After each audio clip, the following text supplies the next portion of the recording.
خانمان دەڵێن لەم ماوەیەدا خۆمان ناشۆین ئەمە ئاساییە؟ نا دکتۆر ئەvە چ تشتێ زانستی بوونینن یعنی gelek jinik seredanametken bêjin dikture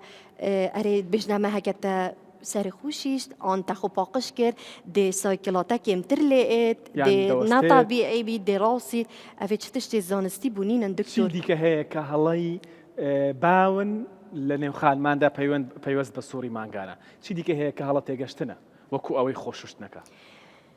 çidî mesela gelek dibêjin dikture ha behsê misekina gelek tê te kirin بەکاری بێنین misekin kapkar bînîn an ne em bêjîne bû meselen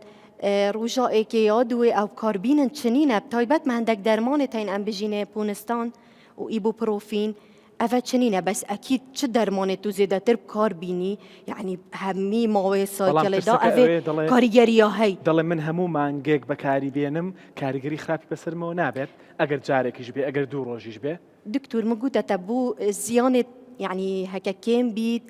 ziyan hind nîne bes ekîd heke zêdetir kar îna ew dê ziyan hebît